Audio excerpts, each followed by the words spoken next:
Pranam and Radhe Radhe Swamiji.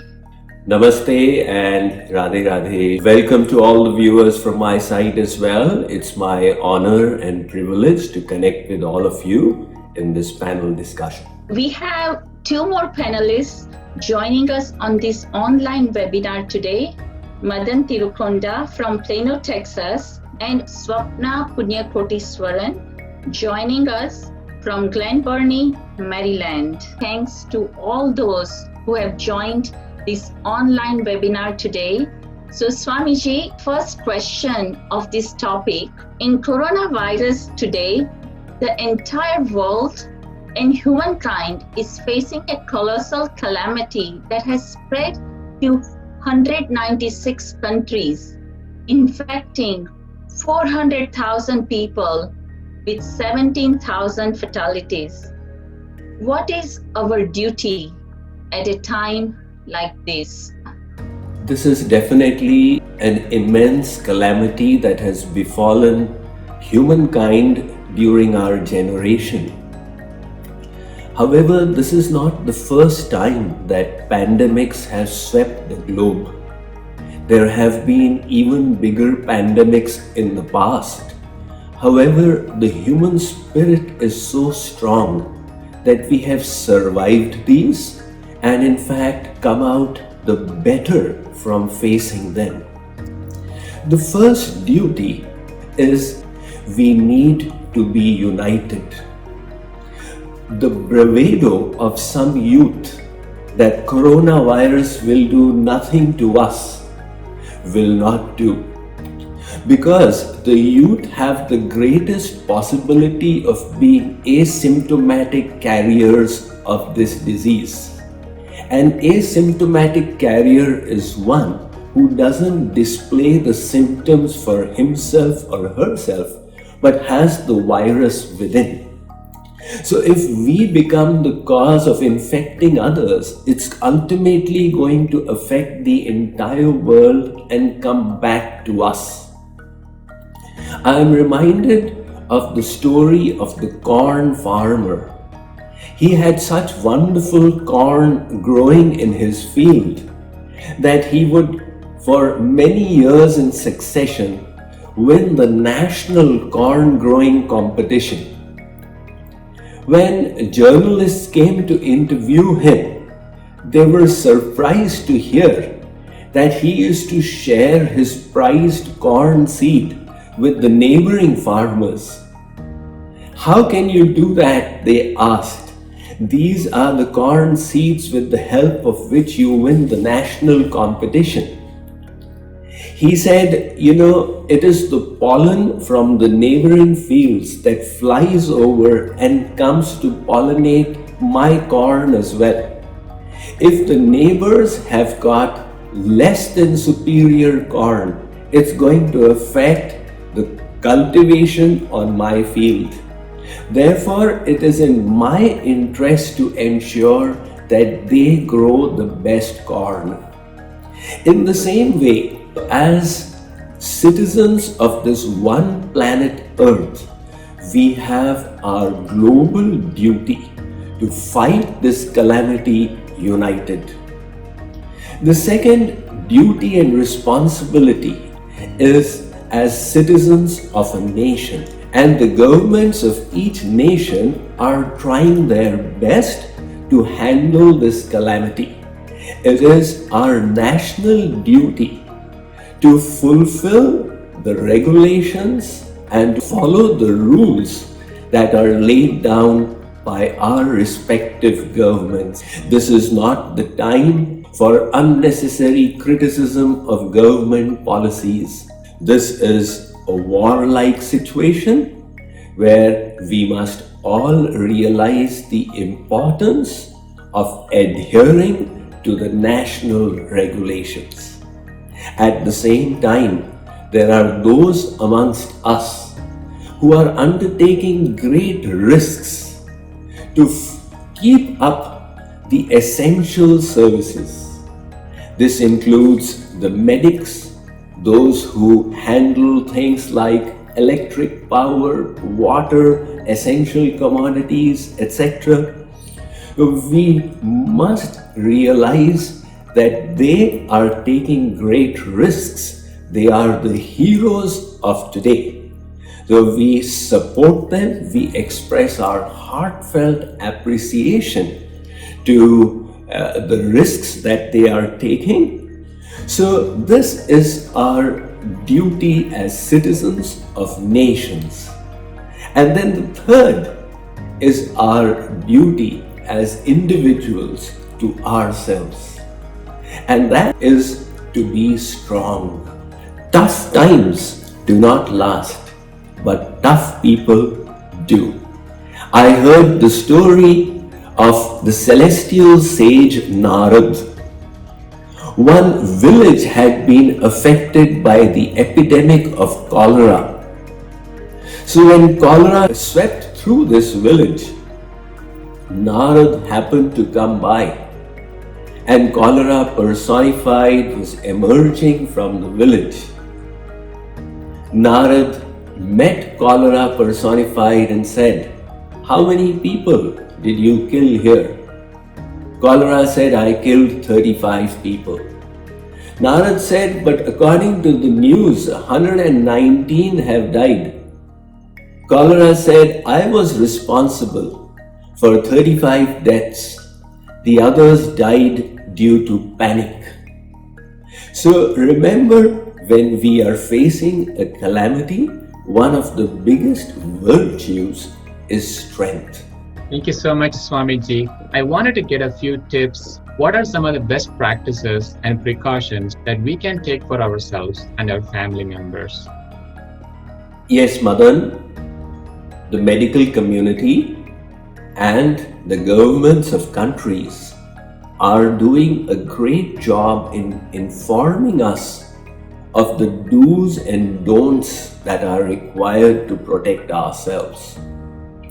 Nevertheless, to repeat a few of these, this is an airborne virus, which means that it gets emitted with the breath of a patient and it is carried by the globules in the air to the next person.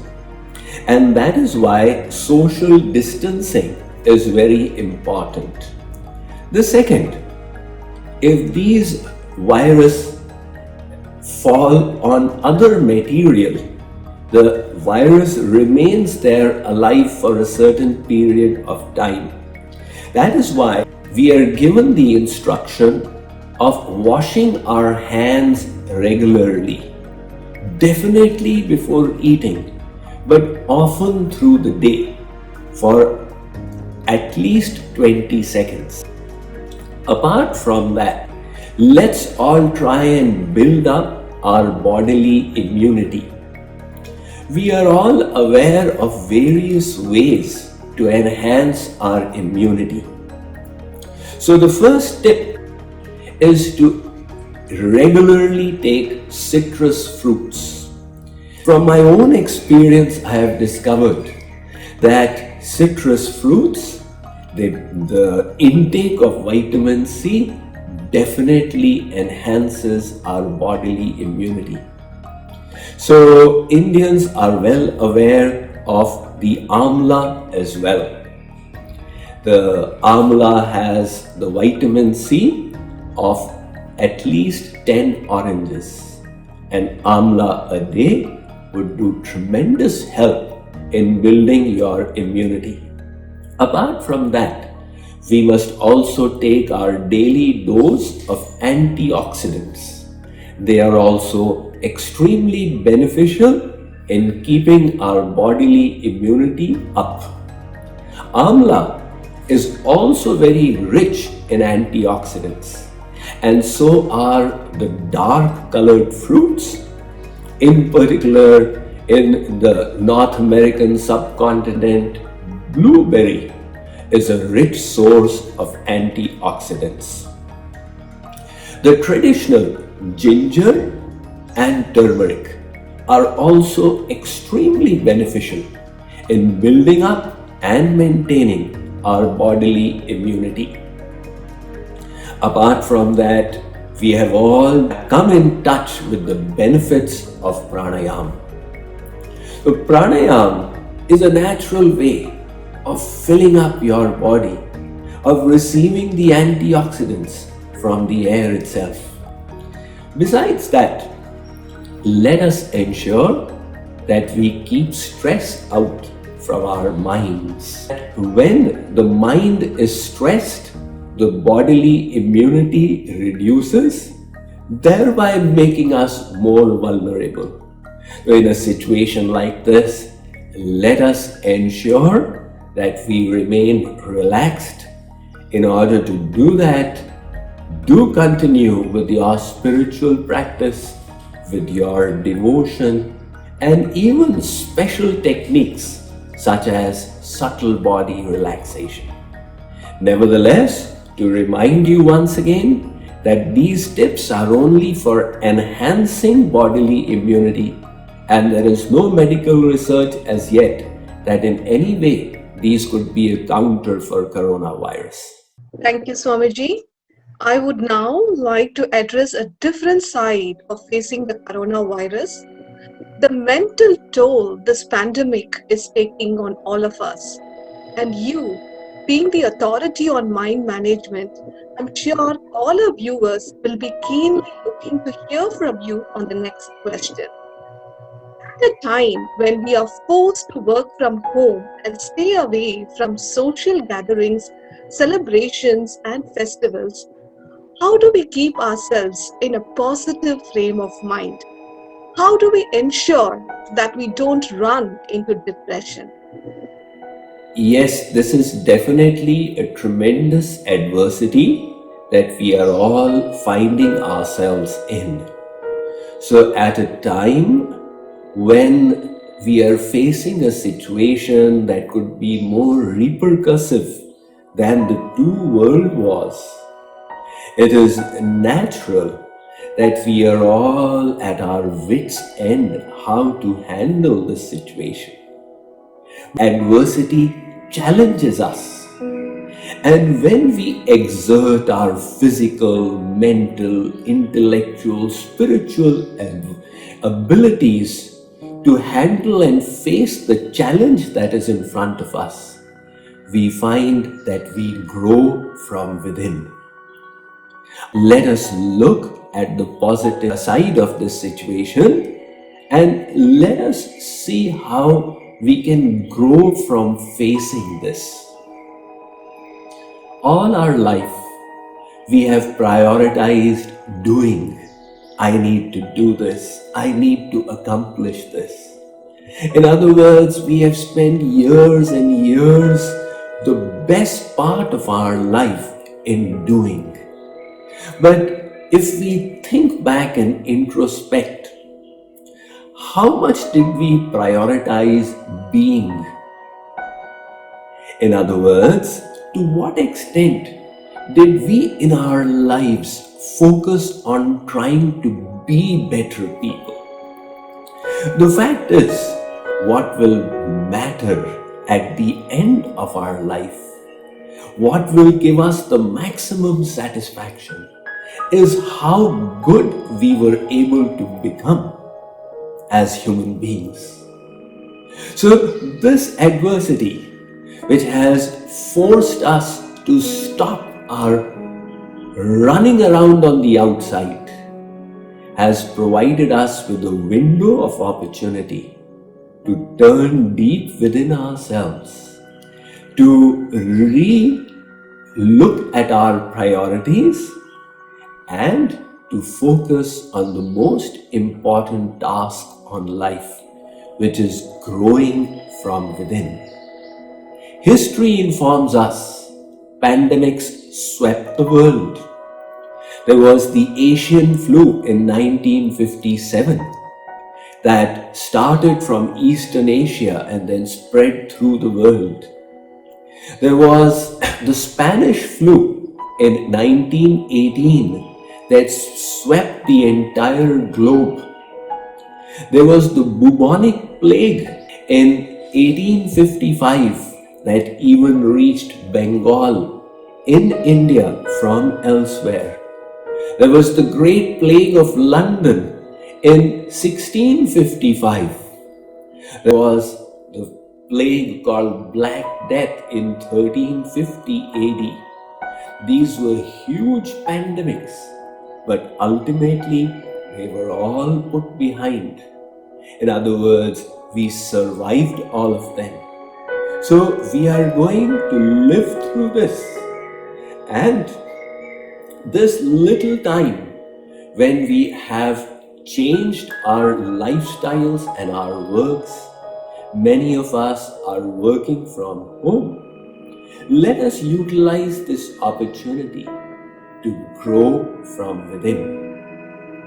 Because the basis and foundation of external success is actually our inner character, integrity, well-being, and divinity. The Tower of Calgary in Canada is an immense structure that goes high up into the sky. It's a steel tower that weighs 11,000 tons. The interesting thing is that 60% of the weight of that tower is under the ground. The foundation is so huge, but that conveys a message to all of us. The foundation of our external achievements is always the inner quality within ourselves.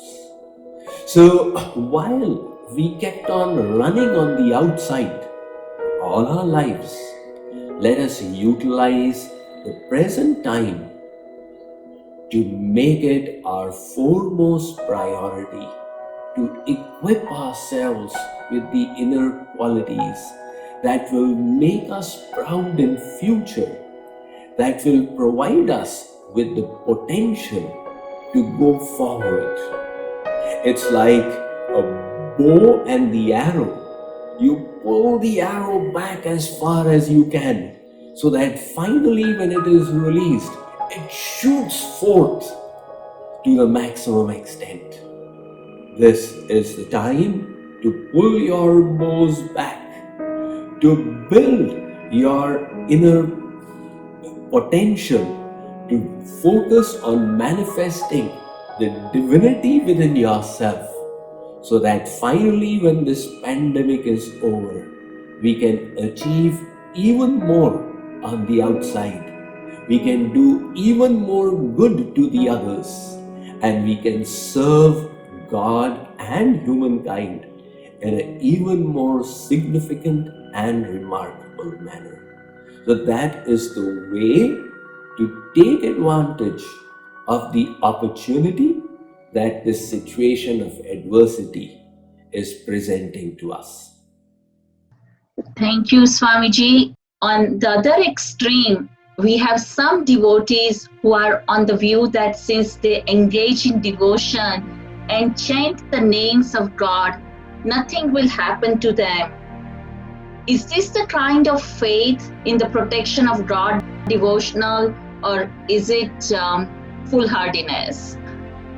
Such thinking is definitely foolhardiness. Our ancient books of wisdom, our ancient scriptures have always instructed us that though you are the soul, you are encased in a body. The body is like a vehicle, and that vehicle must be maintained even for the practice of spirituality. Sharira madhyam khalu dharma sadhanam. Even for the practice of dharma, the body is the means, the instrument.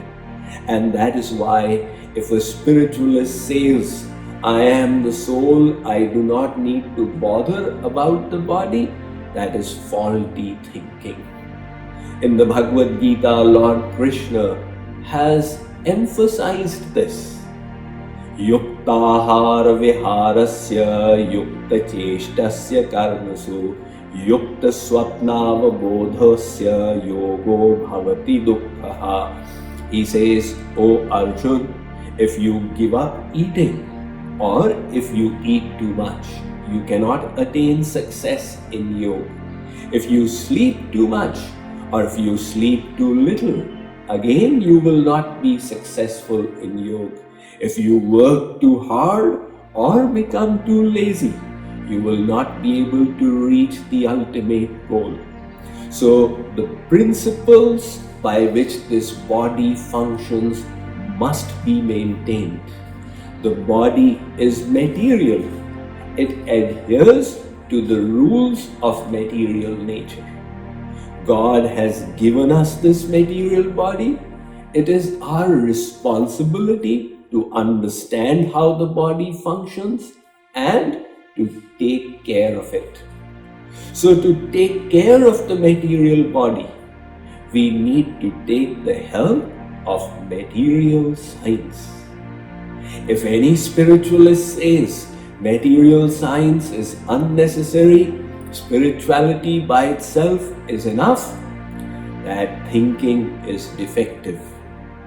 On the other hand, if a materialist says that spirituality is a waste of time, and in science we have the cure for all the problems that humankind is facing, that thinking is also defective. Because ultimately the soul is endowed with a mind and an intellect.